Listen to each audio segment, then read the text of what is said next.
the story. I was like, but okay, I'll just go on to the Yeah. next one. So we'll just restart the news section because at least I'll just use that first one for intro, and we'll see how far we get from there. All right, cool. All right, here we go. All right, back from the jingle, and Trevitt's taking over for the news. Welcome to the news. We got news this week. Hooray for us. Yeah, take two. Take two. Yeah, there's a little bit of technical difficulties, but we're back. I went through 2 news stories before I realized Brandon wasn't there. So here we go. Let's start again. So Donny Cates and Jeff Shaw of Image's God Country will be taking over Thanos after Jeff Lemire's 12-issue story. God Country has a solid series score of 9.1 on Comic Book Roundup out of 81 critic reviews. And Donny Cates is a name I've been hearing a lot about lately. Everybody, on Twitter, on message boards and whatnot, everybody's like, oh, when are they going to get Donny Cates over there? So it's happening, folks. Those people who are clamoring for it, be happy. I checked out the first 2 issues of God Country, and it was fantastic. I'm definitely excited to see what they're going to do on Thanos, especially Jeff Shaw. He has a very creepy style that vibes with older Vertigo books like Shade the Changing Man and Sandman. His art almost looks exactly like that.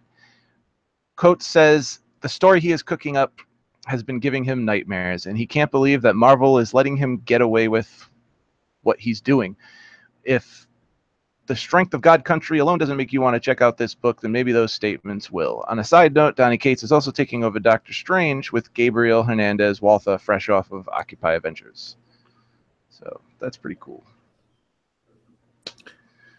I don't know how well. I apologize for any technical hiccups you guys hear because we're having some problems with the Hangouts tonight. So I'm trying to limit the bandwidth here and hope that helps. So let's pray that's a working thing, but I'll edit that Thanos story together. We'll see what we can get out of it. Oh man, that's a bummer. yeah, I got most of it, but yeah. Well, let's hope Jason Aaron has better luck. Maybe that was Thanos messing with our audio. Maybe.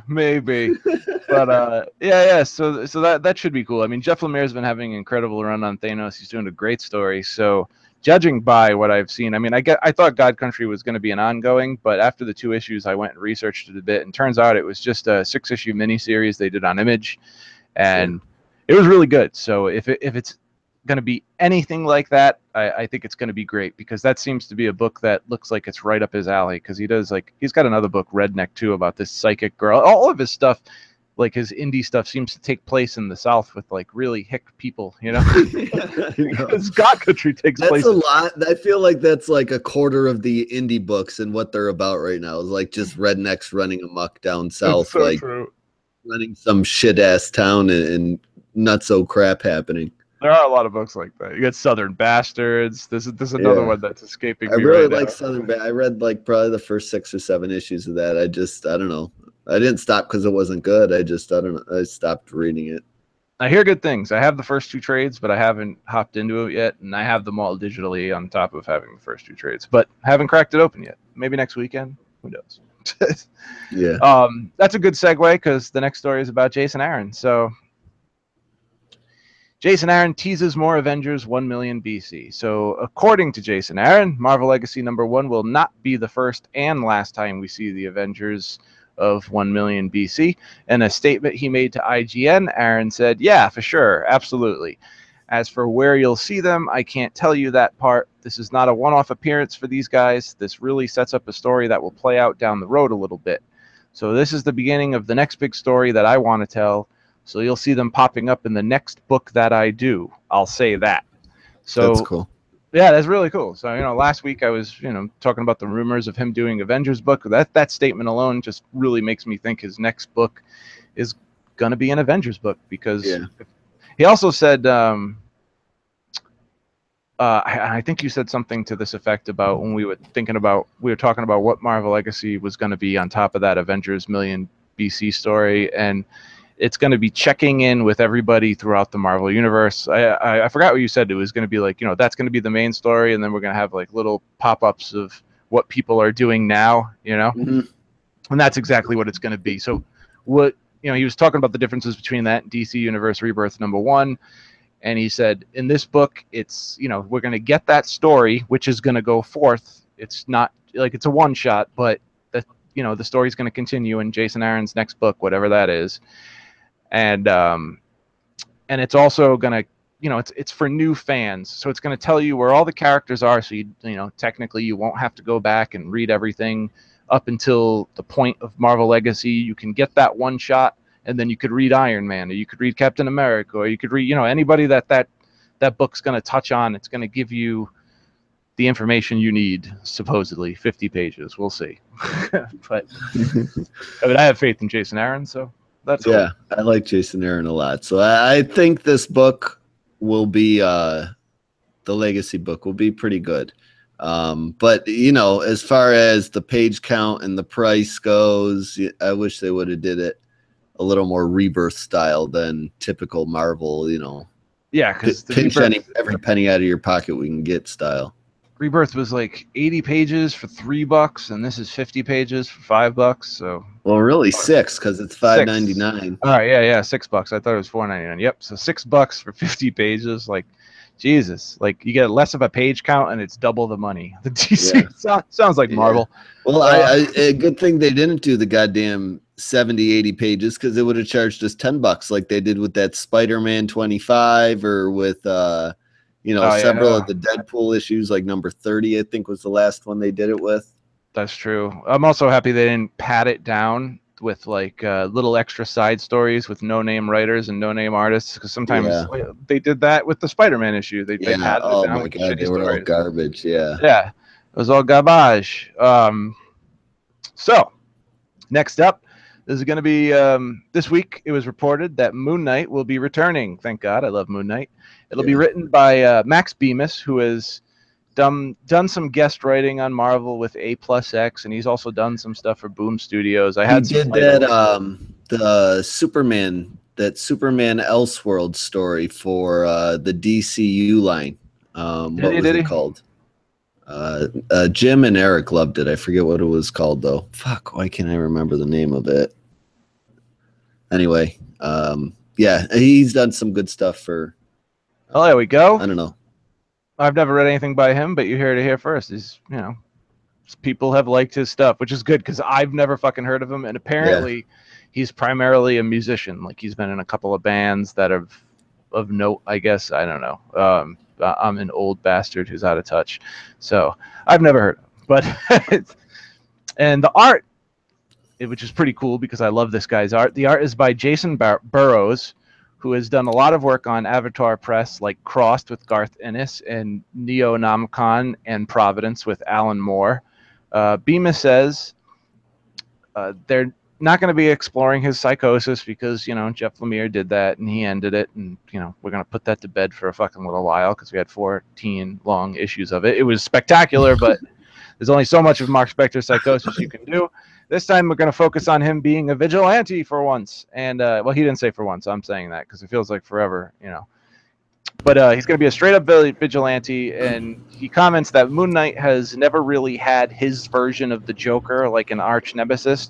So I guess that's what the first storyline is going to be. He's going to I was going to say, I couldn't tell you who any of Mark Spector's straight-up regular villains are. You know what I'm saying? I feel like a lot of one-off dudes are just like general mobster type characters. I honestly couldn't tell you either. I have no clue. And I've read a good amount of Moon Knight, and like I've seen him fight a lot of like criminals. Yeah.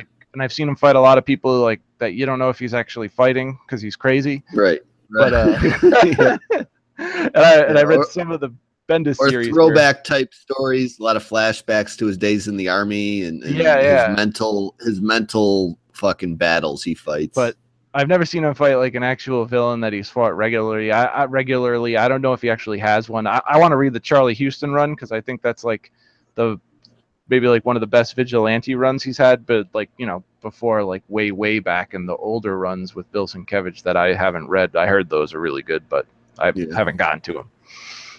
I have trouble reading like some old comics, like some stuff. I'm not a huge. It's got to be a really good old comic for me to be. I'm bored and like read it through. Like, there's just so many new comics I want to check out.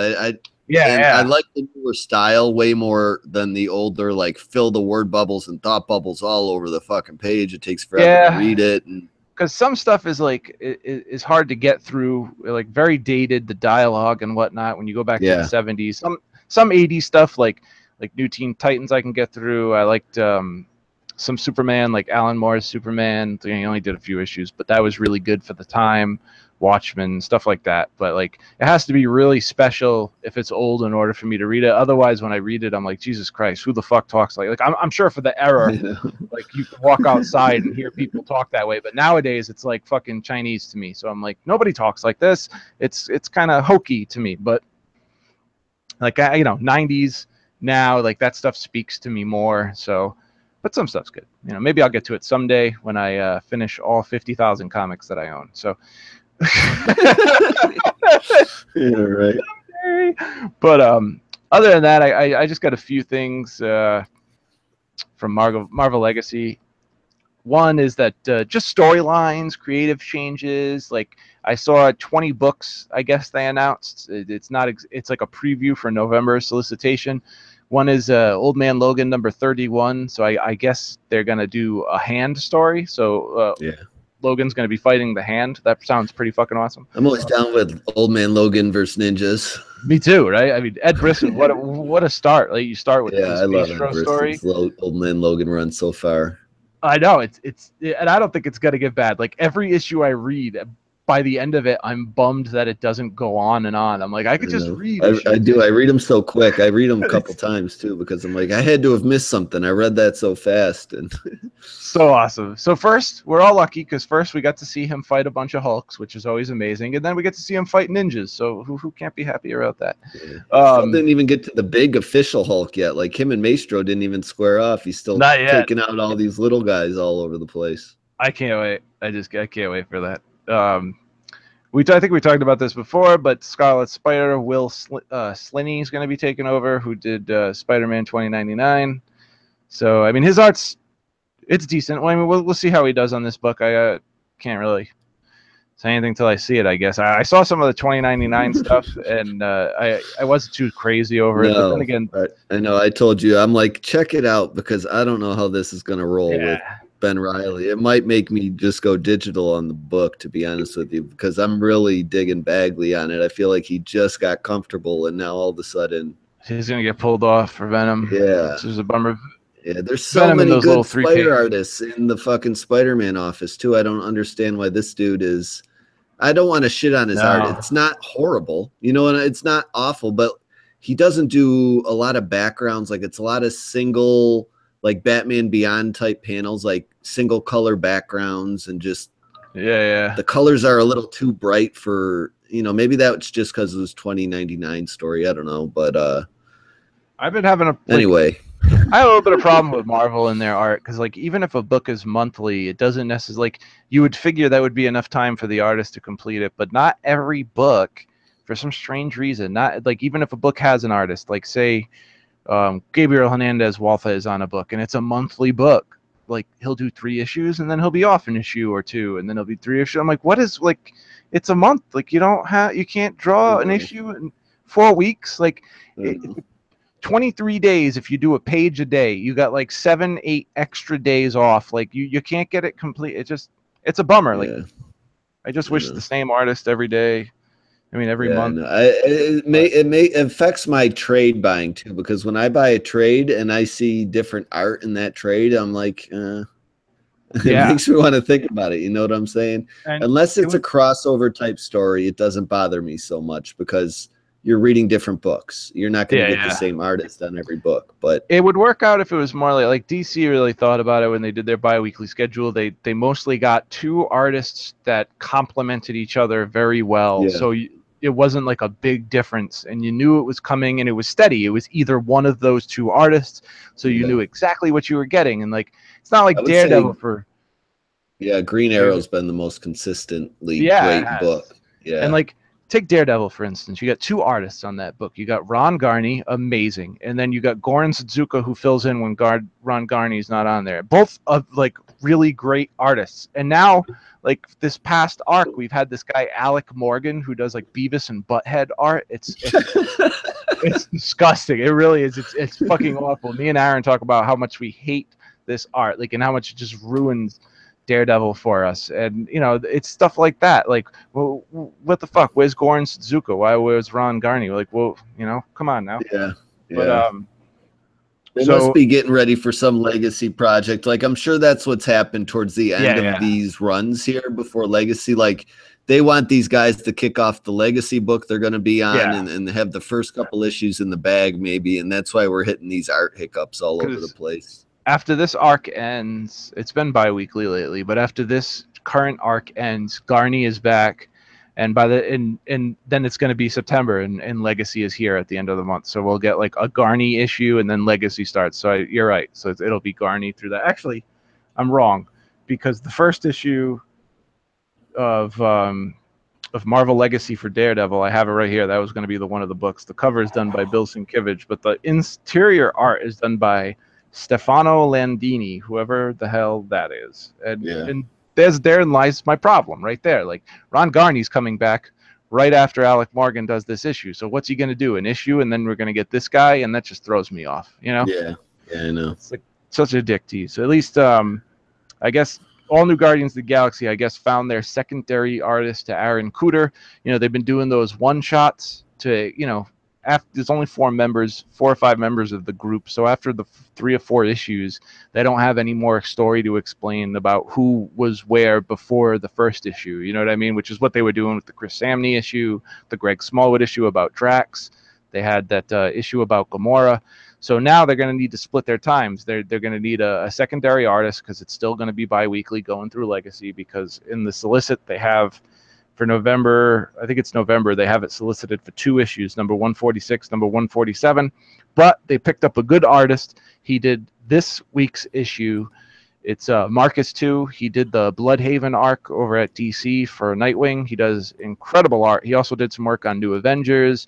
He did the New Warriors book that was only 12 issues. I think that was right after Secret Wars. So he's going to be on Guardians of the Galaxy with Aaron Cooter. That sounds pretty cool. I'm up for that. I hit up friggin' Daredevil and my disappointment about that. Robbie Thompson and Chris Bachalo are going to be taking over Spider-Man Deadpool, which sounds pretty interesting, although Joe Kelly and Ed McGuinness will be missed. Oh, what else do we got here? Oh, yeah, they're doing those one-shots. So we're going to have a cool one-shot of Master of Kung Fu, Shang-Chi. It's going to be number 126, and the writer is going to be CM Punk, who I've heard of but never read anything by, and I've never heard anybody rave about his writing. And the artist is I cannot pronounce this. It's Dalibor Talajek. It's the person who's doing Deadpool Kills the Marvel Universe again. I think he did the first one too. But that's it. That's all I got. All right. Yeah, well, that's going to lead us into our books for the night, and we're going to kick things off with Spider-Man 2, number 2. Spider-Man 2. That's right. Yeah, I always have a hard time saying that. I don't know why. That makes me laugh so we got a Brian Michael Bendis joint here. I'm going to go through the solicit, tell you the rest of the creative team. We're going to talk about it, but there isn't a whole lot to talk about this issue, to be brutally honest with you. And we'll get into that here as well. So to kick things off here, Spider-Man 2, number 2. This is a 5-issue miniseries. And we got the mystery of the other Miles Morales thickens, but our Spider-Man may need to hit pause on the sleuthing because Taskmaster, I can never say this name right, Taskmaster is going to take them down. So let me pull this up here. I forgot. I'm not on my credits page. Brian Michael Bendis is the writer. Sarah Pacelli is the artist. Does she do her own colors? No, she doesn't. Justin Ponzer helps her out in that area. And Elizabetta D'Amico is her inking assistant. So she helps out with a little bit of inking there when Sarah's hand gets tired, I guess. I don't know how that works, really. D'Amico. But anyway, I wonder, isn't there another D'Amico that draws or is inks or pencils or something? I'm not sure. I am not sure. I thought I've heard that last name before. I don't know. But anyway, last issue ended off with Spider-Man and Miles arriving to the building, which was the original building in the first Spider-Man miniseries that Mysterio was doing some business out of. When they arrived to investigate a purple light coming out of this place, they met up with Taskmaster, and that was our cliffhanger. And that's where we pick up here. It's not really as urgent of a situation as the cliffhanger made it out to be to kick things off, as they're kind of just talking to each other, feeling each other out from literally point blank range. And I mean, Taskmaster has literally the baddest sword I've ever seen in my life. It's fucking sweet as hell. Yeah, I think it's crazy. But by the end of the last panel of the first page, Spider-Man and Miles, Spider-Man, start webbing up Taskmaster, and we hit our credits. So we don't really get to see what I would guess to be is a fight that went down, because both Spider-Men go flying out the window the next panel that we pick up the events on. They obviously use a little bit of webbing to attach to the side of the building, kind of come up with this quick little plan of Spider-Man's going to take him head on, Peter is, and Miles is going to sneak around the back, go stealth mode, try to get him from the backside. No pun intended there. When Spider-Man arrives inside the building to go after Taskmaster, he sees he's no longer there. So he's wondering what's up, smelling the floor like a weirdo, mentions, yeah, it just smells like old floor. And we see Taskmaster has basically just given him the slip and snuck outside, from all I can tell, right? Mm-hmm. Yeah, okay. That's all I can see. Some superheroes we got going on here. He's got those bags. I don't know what he's carrying, but I don't either. I was going to ask you. I'm like, did I miss something? What's he been grabbing? He's had to bring this stuff over from the Ultimate Universe, right, or wherever he was.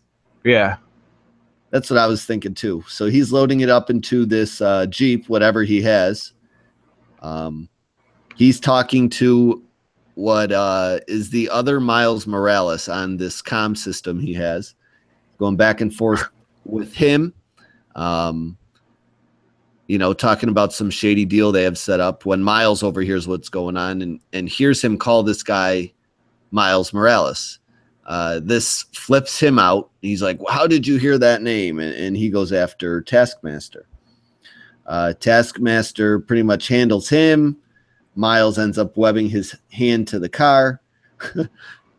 He tries to punch Taskmaster in the back of the head. I like this move he pulls. He like blocks the punch with his sword. Yeah. That was cool, a pretty sweet move. Did you notice that karate move he did? He uses he pokes his wrist so he drops the sword. That was kind of cool. Yeah, Miles does that, but then Taskmaster responds with I'm like, did he just bitch slap him, or does he do karate chop to the side of the head? You remember Austin Powers where he's like judo chop?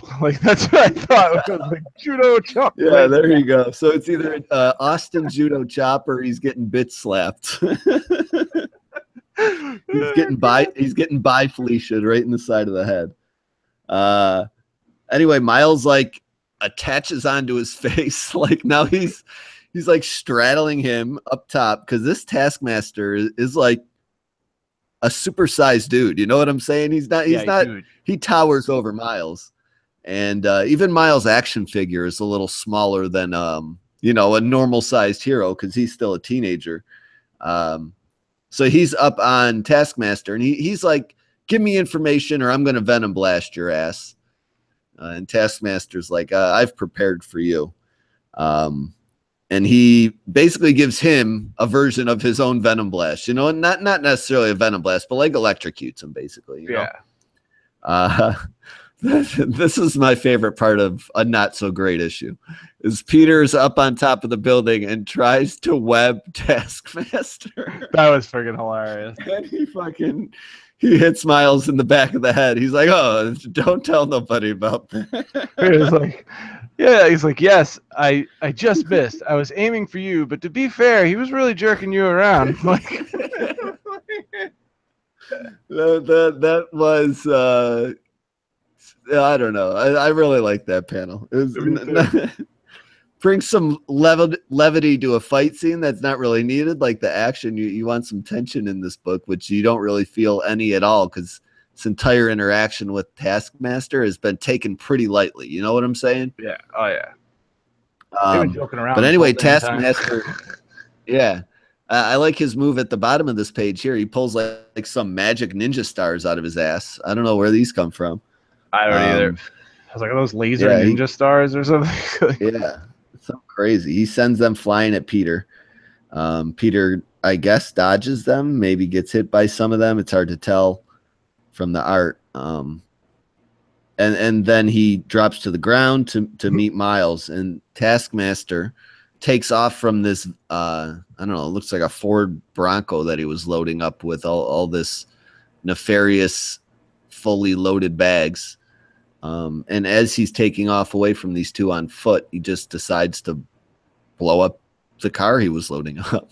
Oh, yeah. What was the point of loading it up if you're blowing it up? I don't. Yeah. As soon as he did that, I'm like, what were you loading up that you didn't need so bad that this whole fight started? So the Spider-Men go flying. I mean, Miles ends up in a dumpster. Spider-Man goes through a wall. Taskmaster is obviously taking off.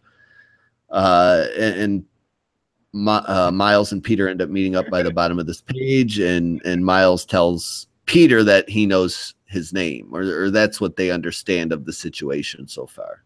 Oh, this is what you were saying earlier, where he was like, hey, so no one has to know I webbed you in the face, because really, whose business is it anyway? Yeah, that's the continuation of the joke that I really enjoyed this issue. So Peter and Miles basically just continue their discussion with each other, avoiding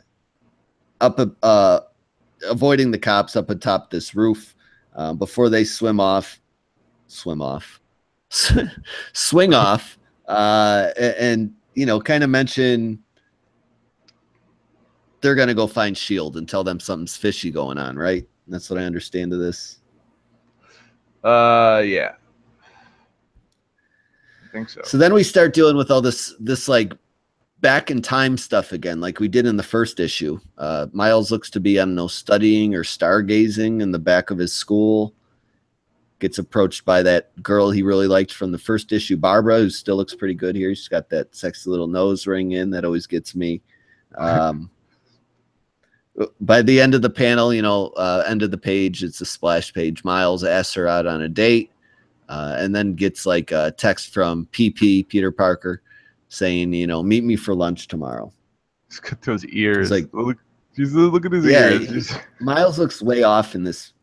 And Sarah Pichelli draws him all the time. So Miles does look really weird in this page. I didn't even think it was Miles at first, to be honest with you. He looks like he looks like an awkward teen, like how like Miles was a little kid, he's this cute little kid, and now he's like this awkward teenager with these weird ears that stick out like yeah, I don't know when his ears popped out so far. But Peter's surprise for Miles ends up being a trip to Alias Investigations. They end up meeting with Jessica Jones, of course, a Bendis created character in a Bendis book. And Peter tells Miles this meeting is for some investigation on the real Miles Morales. And this is the point in the book where I like to refer to, we're reading a comic book, issue 2 of this 5-issue series. This is the Seinfeld version of a comic book. It's the story about nothing, because we find out when Peter Googled Miles Morales at the end of the first series and shouted, "Oh my God," after he Googled him, he literally found nothing. There was no trace of Miles Morales in the 616. But for some reason, when you Google or Starkle in the Marvel Universe, and you don't get a result, it makes you shocked for whatever reason, to the point you say, "Oh my God." And Jessica Jones is saying, "Yeah, I found nothing about a Miles Morales either." She gets basically telling those two in a quick montage of events what she went through to get this information, which was nothing. Punch to the face by Red Hulk, so on and so forth. Who's licking her in the bottom panel? Let me check. I think I missed that page. Oh, I have Madam Hydra or something. It looks like a Viper from Hydra. Yeah, The chick like, with you the don't green want that hair. chick licking you. No. I wonder why she's looking her. Where did she find Viper? Like, I know. But anyway, that's what they find out. You know, that they leave Jessica's office again, knowing nothing more than what they knew originally. Not even Shield knows anything about a Miles Morales in the 616.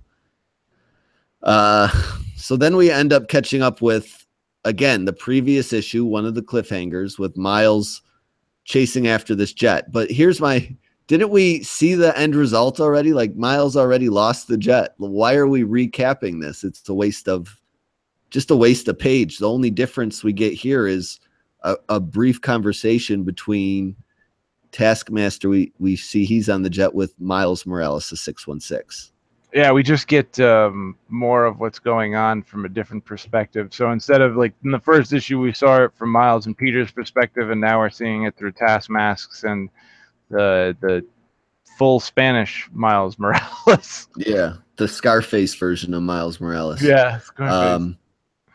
And the discussion these two have, the two bad guys have, ends up leading to some video they pull off of the security cams at the airport, which is Miles with his mask off. So they know what Miles looks like. They don't know what Peter looks like, even though he had his mask off, because in the security footage, he has it on. Remember, didn't Peter have it off last issue too? I don't remember. We'll have to go back and check it out. Maybe I'm just being picky now because I didn't like the issue. But yeah, that wraps up this issue. I mean, we get no forward momentum. We get some kind of back and forth fighting between Taskmaster and Miles and Peter in the beginning, but we're already past that point in the story from the previous. Just a further introduction to Taskmaster. You know, we get again Miles and Barbara having a discussion again, and it doesn't move any further. Just Miles asking her on a date. We knew Miles liked her last issue. You get the plane scene again, but just find out Miles and Taskmaster on the inside of the plane know that Miles is name yet, but they know what the Black Spider-Man looks like, you know. That's the end of the issue. What does he mean? And we find out the answer we waited 5 years for.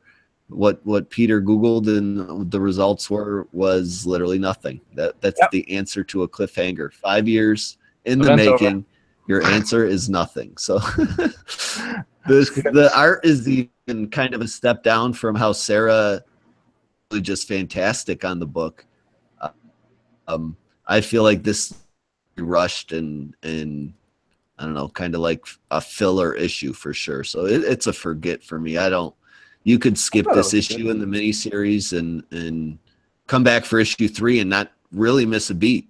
Like it's just I didn't enjoy it overall. What'd you think of it? Yeah, it looked good. I thought it was Arpicelli pretty much. She does have a little different of her style. She's got that kind of like what David Marquez does in Defenders, how some stuff looks kind of dirty and gritty. It kind of has that. They're very similar to each other in a lot of ways, like a ton of ways. It's kind of crazy how similar they even. I don't think that was bad this issue. I think it's like not up to her usual standard though. You know what I'm saying? Or maybe she's just trying a different approach and it's just not as crisp yet. The book's just so, like, the writing's just so boring that yeah, he doesn't give her much to do really either, even though there's a little fighting.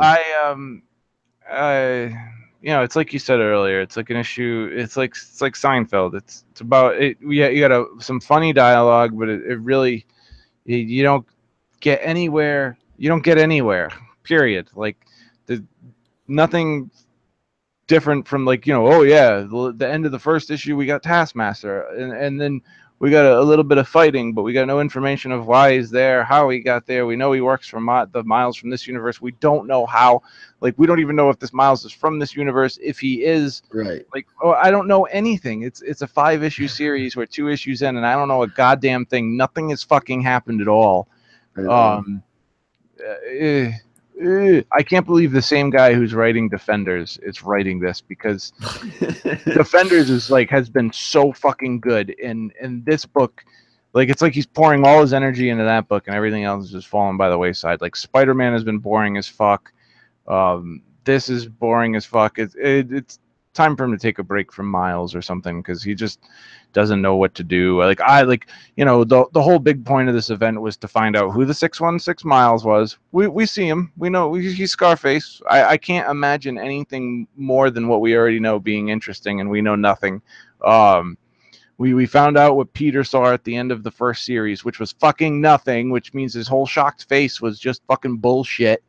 I don't even you know what? He did that shocked face, and he probably thought like, oh, later down the road I'll do something cool, it'll make that shocked face make sense. And then 5 years went by. 5 years, nobody gave a shit. The universe has ended. We had to start anew. Like, it just feels like a cash grab, and Bendis had no clue what to do. He just did so he's just making it up as he goes along. I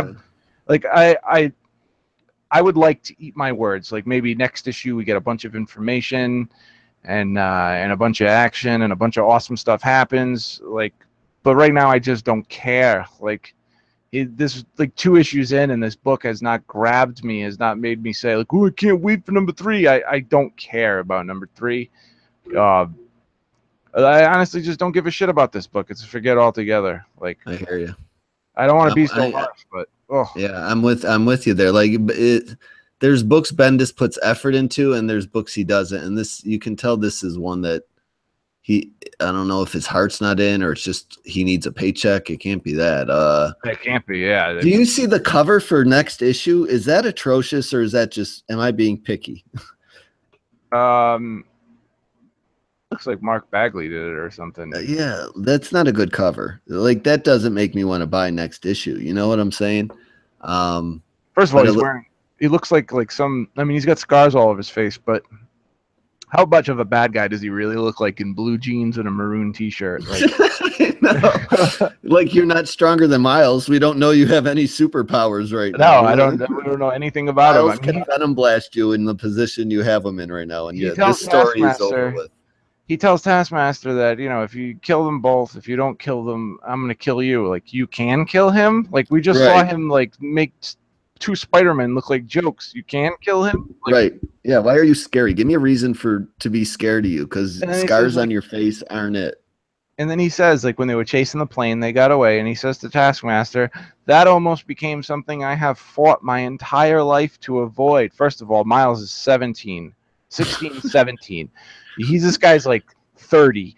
Your entire life? You spent your entire life what? Trying to meet Miles? He's half your age, number one. You haven't spent your entire life. Number two, why? Why? And first of all, how? How did you know about him? He's from another universe. I know. He just got here, technically, in the scheme of things. There better be some big reveals. Big fucking reveals in the future. This story needs to step up. But we're going to transition after this quick little break into Trevor's section, and a book that'll pick up our spirits a little bit, hopefully. Astonishing X-Men 2.